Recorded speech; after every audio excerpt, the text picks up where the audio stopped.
안녕하세요. 오늘 여러분이 보내주신 자료들 보면서요.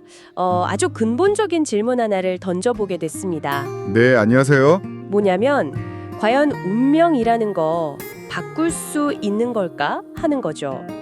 이 자료들을 보면 관념이라는 개념이 계속 나오더라고요. 아, 네, 맞아요. 그 관념이요. 이걸 통해서 우리가 세상을 어떻게 경험하는지 또 뭐랄까 매 순간을 산다는 게 뭔지 그걸 탐구하고 있어요. 좀 흥미롭죠? 네, 아주 흥미로운 주제죠. 이 자료들 설명에 따르면요. 우리가 보통 현실이라고 생각하는 거 있잖아요. 네네. 심지어 나라는 이 느낌까지도 전부 그 관념에서 시작된다고 하더라고요. 관념에서요? 네, 여기서 말하는 관념은 그냥 머릿속 생각, 그런 것만이 아니고요.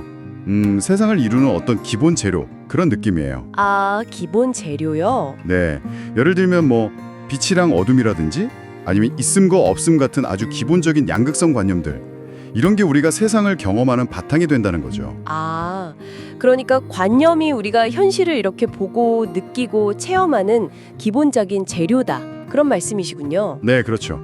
근데 진짜 놀라운 건요. 이 자료들 보니까 그 관념 데이터라는 게 우리 뇌에만 딱 저장된 게 아니래요. 맞아요. 그게 핵심이에요. 그럼 대체 어디에 있다는 걸까요? 꼭 필요할 때 뭐 파일 다운받듯이 관념을 가져와 쓴다는 건가요? 이게 좀 어떻게 되는 거죠? 네, 바로 그 부분이 이 자료들이 좀 깊게 설명하는 부분인데요. 관념이라는 게 뭐 눈에 보이는 나무나 돌 같은 것부터 해서 사랑, 두려움, 정의 이런 보이지 않는 것들까지 다 포함하거든요. 네, 그렇죠. 근데 이 데이터가 온몸의 세포요. 특히 DNA 안에 어떤 정보처럼 저장되어 있다는 거예요. DNA 안에요? 네, 온몸에요. 네. 자료에선 이걸 우리 존재의 여러 층위, 뭐 육체, 감정체, 정신체, 영체 이렇게 4가지 체라고 부르던데 여기에 걸쳐서 정보가 쫙 퍼져 있다는 거죠. 와. 중요한 건 뇌나 가슴이 이 데이터를 쌓아두는 창고가 아니라는 거예요. 아, 창고가 아니고. 네, 필요할 때마다 이 정보들에 접속해서 가져와 쓰는 단말기 같은 역할을 한다는 거죠. 아하, 그렇군요. 그럼 뇌랑 가슴은 저장소가 아니라 약간 사용자 인터페이스 같은 거네요? 네, 맞아요. 그렇게 볼 수 있죠. 자료에서는 뇌, 그러니까 에고 중심이라고 하던데 거기는 주로 생존이나 보호 관련 관념들, 뭐 두려움 같은 거요. 네, 그런 걸 잘 가져오고 반면에 가슴, 즉 영혼 중심은 자유의지나 이해 같은 좀 다른 종류의 관념에 더 잘 반응한다고 하더라고요. 네, 정확해요. 이게 우리가 흔히 말하는 머리로 생각하는 거랑 가슴으로 느끼는 거, 그 차이랑 좀 연결될 수도 있겠는데요. 네, 아주 밀접하게 연결되죠. 에고, 즉 뇌중심은 아무래도 과거 경험을 바탕으로 보호나 판단을 우선하니까 익숙한 관념, 특히 두려움에 기반한 것들을 자꾸 반복해서 가져오는 경향이 있고요. 아, 익숙한 걸로요? 네, 반면에 영혼, 가슴 중심은 매 순간 좀 새로운 가능성, 그러니까 자유의지를 바탕으로 분별해서 관념을 선택하려고 한다는 거죠. 근데 이 과정이 너무 순식간에 일어나니까 우리가 마치 그냥 스스로 생각하고 느끼는 것처럼 그렇게 착각하게 된다고 설명해요. 와, 여기가 진짜 중요한 포인트가 나오네요.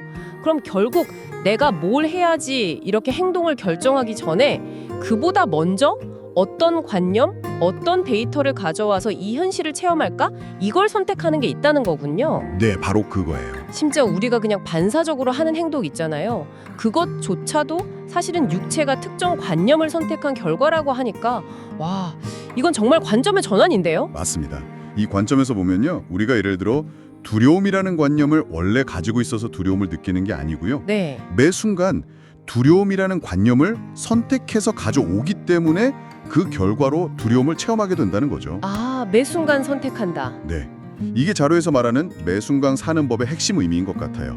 그러니까 우리가 늘 사랑이나 평온 같은 상태에 머물기 어려운 이유이기도 하고요. 계속 선택이 일어나고 있으니까요. 그렇다면요, 만약에 운명을 좀 바꾸고 싶다 이러면 내가 무의식적으로 계속 가져오는 익숙한 관념들, 예를 들어 뭐 나는 부족해라거나 세상은 위험해 이런 거요. 네네. 이런 거 대신에 의식적으로 다른 관념, 가령 나는 충분하다거나 세상에는 기회가 많아 같은 걸 가슴으로 가져오는 훈련, 이게 필요하다는 거네요. 네, 그렇죠. 그런 훈련이 필요하다고 말하고 있어요. 그 훈련이 구체적으로 어떤 걸까요? 혹시 자료에 힌트 같은 게 있나요? 어떤 명확한 방법을 딱 제시한다기보다는요, 그 원리를 이해하는 게 중요하다고 강조해요. 원리 이해요? 네, 이 메커니즘, 그러니까 우리가 매 순간 관념을 선택하고 있다는 사실 자체를 자각하는 것, 거기서부터 시작하라는 거죠. 아, 알아차리는 거군요. 그렇죠. 예를 들어서 갑자기 부정적인 감정이나 생각이 확 올라올 때 내가 지금 이런 관념을 선택해서 가져왔구나 하고 딱 알아차리는 거예요. 네. 그리고 그 다음 단계로 그럼 다른 관념, 뭐 이해라든지 연민이라든지 아니면 그냥 평온함 같은 그런 관념을 의식적으로 한번 가져와 보려고 시도하는 거죠. 이게 바로 머리, 판단, 에고가 아니라 가슴, 분별, 영혼으로 선택하는 연습이 될 수 있다는 거예요. 결국에는 우리가 어떤 환경에서 태어났든 뭐 과거에 어떤 경험을 했든 그 데이터 자체가 우리를 딱 규정하는 게 아니라는 거네요. 네, 그런 셈이죠. 중요한 건 매 순간 내가 어떤 데이터를 선택해서 현실을 만들어가느냐, 바로 지금의 내 의지에 달려 있다는 되게 희망적인 메시지 같아요. 맞아요. 우리 자신이 딱 고정된 게 아니라 매 순간 선택을 통해서 계속 변해가는 존재라는 뜻이고요. 네, 그렇습니다. 이 관점은 우리한테 엄청난 자유를 주는 동시에 또 그 선택에 대한 책임도 같이 주는 거죠. 그렇죠. 책임도 따르죠. 네, 이 메커니즘을 이해하고 좀 더 의식적으로 선택하고 또 그 결과로부터 배우고 이럴 때 우리가 균형을 찾고 성장할 수 있다. 그리고 심지어 스스로 이게 내 운명이야 라고 여겼던 한계까지도 넘어설 수 있는 가능성이 생긴다. 이렇게 자료들은 이야기하고 있습니다. 와, 오늘 탐구 정말 깊었네요.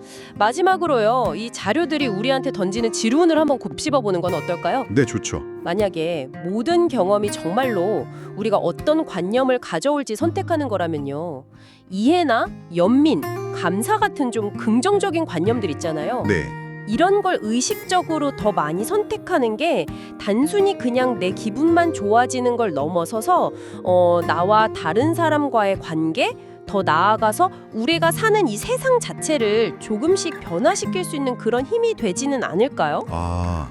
의미심장한 질문이네요. 네, 자료에서 잠깐 나왔던 그리스도 의식처럼 개인의 이런 의식 변화가 더 큰 파장을 만들 수도 있다는 그런 가능성 말이에요.